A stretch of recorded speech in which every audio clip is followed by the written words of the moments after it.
Hey everyone, Scott here to discuss the 1949 All the King's Men, starring Broderick Crawford, Joanne Drew, Mercedes McCambridge, John Ireland, John Derrick, Shepard Strudwick, Ralph Dumpke, Ann Seymour, Raymond Greenleaf, Walter Wright, and Grandin Rhodes, directed by Robert Rossen.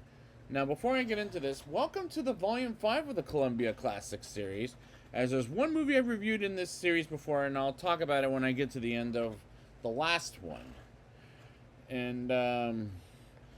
But let's see how this goes, because I have now the 4K collection of the Volume 5 Columbia Classics, so let's see how this goes. Let's get into the movie.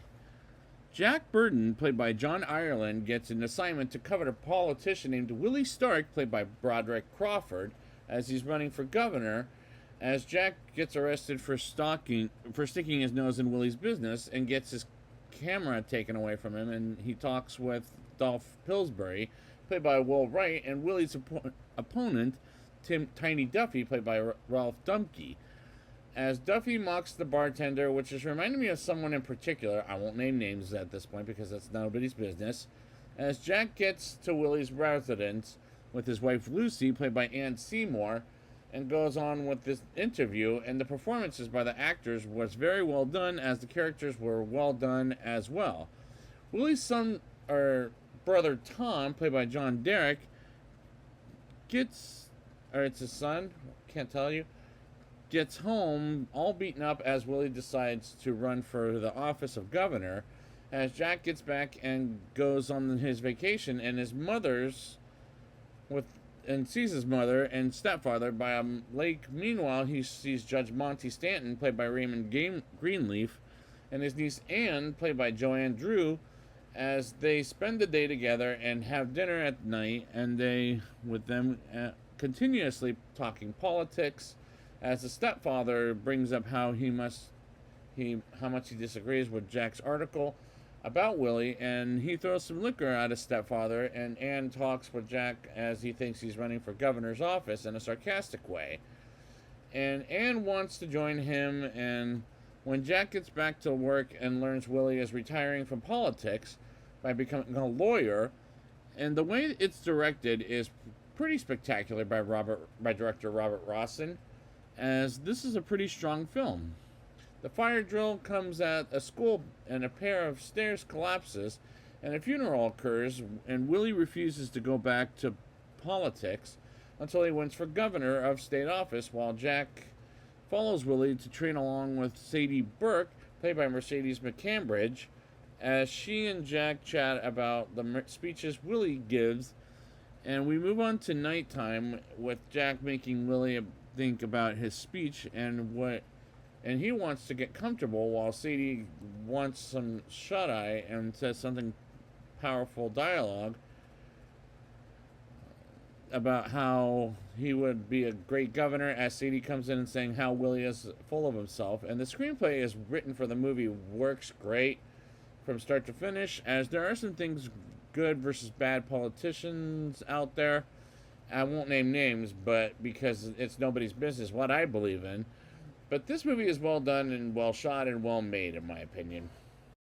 Willie makes a speech at a carnival, and he's doing wonderfully as he decides to officially run for governor's office, as Jack writes more articles about Willie's campaign and decides to quit the reporter's work, as he says he's too rich to work, and Willie and Sadie approach Jack while he's drinking to freedom, and he asks about how to win the campaign, and 4 years later, Willie has people's votes, with him coming back with a vengeance to run for governor's office. And the narration made sense while the audience moves on to 4 years later, as this movie makes perfect sense while there's a lot of going on from start to finish, and the editing in this is super tight, as this is an hour and 50 minutes long, as I don't want this to be any longer, as it's that good of a movie. Jack gets back home, and he brings Willie, as Adam Stanton, played by Shepard Strudwick, asks him very nasty questions towards Willie, as he answers like he's got nothing to hide and demands further help, and it's a successful meeting while Willie meets Anne. And we move on to protesters asking before Willie to make a speech. As he makes a speech, he says he needs to go down on one knee and asks God to forgive him, the power he needs. And people around the protest supports while Willie does things for life, for the people, I'll say, like building a private army versus football fields, amongst other things. And we get to a party with dancing as Jack sees Willie winning governor's office, and Sadie threatens to kill him because all the women going after Willie. And like I said, this is a well shot movie. While the cinematography is great to look at throughout, while the score is tremendous. Jack encounters Ann Wells with Sadie, and he can't make their plans because of something important coming to his attention, and meets with Willie and gets some important business done, until eventually it's down to Willie, Jack, and Sadie as we move on to Ann is getting a ride home, and she says to stop seeing Willie, and we, the audience here of Pillsbury, is suing Willie, but Willie does win the battle, and he's starting to become a corrupt politician. Sound familiar? As he asks Jack for his loyalty, or else he'll find another person who's loyal, and without naming names, this sounds very familiar, and the production design as well as the set decoration looks great as in this whole movie. Jack, Adam, and Ann have an intense conversation about who Jack is working for, and it ends with Ann being very upset with Adam and runs upstairs and Jack sees Judge Monty about what's going to happen to him, while Sadie sees Jack as he's afraid and hasn't slept in 4 days, while he thinks about Ann during these intense times, and she asks what does he know until he slaps her like she did him earlier in the film. And Jack visits Willie at the football field to have a chat about Adam is not taking a job that offered him earlier, while watching Tom being kind of a jerk to Willie at the football field. And the next thing you know, he drives too fast, too furious, and causes property damage as well as killing himself and his date, who happens to be Hale's daughter. And Hale blames Tom as Tom blames himself. And this is a sad sequence, but this is so far a very good movie, as I'm enjoying it for a political classic. While Willie runs up to Lucy to see Tom as he falls down while drunk, and he tells the reporters about where Tom is at the football field, and he should be at. And we move on to the football game, and Tom gets booed by the football fans because of Willie causing the accident, while Tom not coming in at first, until Tom gets him in to play the game, and he plays until he gets injured and hospitalized because he got paralyzed for life. And what does the doctor say? And Willie blames himself on what the doctor says, and Willie blames himself for making him play in the first place. And they want the doctors to operate on Tom, with Ann checking up on Jack, Willie, and Tom. And she confesses she wants to marry Willie while he's already married to Lucy, as the plot is very good, but sometimes it can be dramatic for all the right reasons. We get Jack and Willie and others see an advertisement about how Willie wants to build more schools, hospitals, and so on, as it'll play in movie theaters and commercials on the TV all over the world. And we move on to the newspapers and reporters going to Willie's farmhouse to take photos of Tom looking better, as the audience hears Hale having been found murdered. And while Willie demands everybody, including Lucy, Tom, to come to the Capitol with him. And there's a reason this is considered a Columbia classic.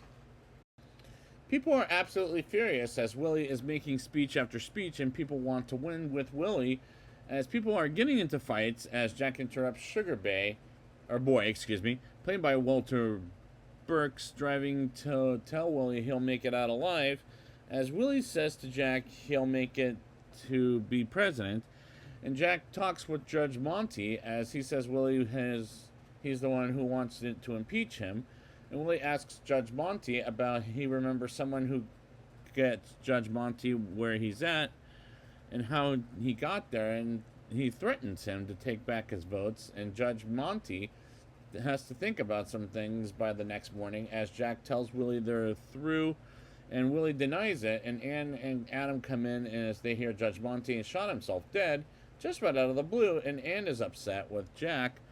And we move on to the next morning as Willie made a law for everyone to follow, which also sounds familiar for reasons I won't get into.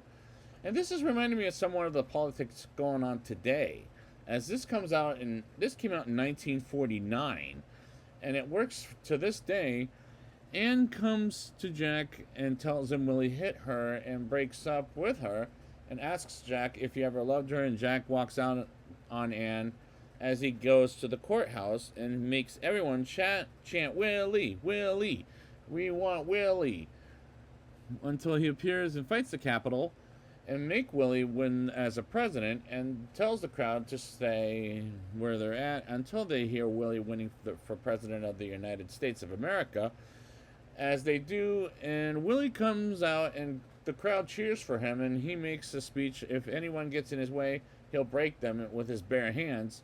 And the doctor shoots Willie dead after he just became president, as Jack shoots the doctor dead, and Anne wants to be alone and away from Jack while he tries to explain they've got more to do to save Willie, and Willie dies, and the movie ends from there. And the climax made this into a very good movie. But how very good was this movie? Let's talk about it in a rating. And before I get into that, there is a remake that I don't remember being as great as this one thus far. But let's talk about why I mean. I'll give this movie a 8.6 out of 10. The performances by the actors are very well done, as every character is very well done by them. And the way it's directed is pretty spectacular by director Robert Rossen. And this is a pretty strong film, and the screenplay works great from start to finish. And there are some good politicians versus bad politicians out there, as I'm not going to name names at this point because it's nobody's business. But the movie is well done, well shot, and well made. The editing was super tight, as this is an hour and 50 minutes long, and I don't need this to be any longer than, say, the remake than it is, unlike the remake. But there's a lot of going on from start to finish, and this movie makes sense as far as narration is concerned, as this is that good of a movie. And like I said before, this is well done and a well shot movie, while the cinematography is great to look at throughout, while the score is tremendous. The production design as well as the set decoration looks great in this whole movie. And this is a recommendation, a solid recommendation for this movie, as this is a very good movie, and I enjoyed it for political classic reasons. And the plot is very good and sometimes dramatic for all the right reasons. And there's a reason this is considered a Columbia classic. And Volume 5, like per usual, is off to a good start. And whatever you do, don't watch the remake from 2006 starring Sean Penn, as that, from what I remember, is a terrible but yet boring film, as this is a better version of that film. So I'd like to thank you guys for joining me for this review, and next time I will be back with some Marlon Brando movie. What was the name of it again? It's called On the Waterfront. I'll be back for that. And until then, I shall salute the Sony classics, that kind of thing.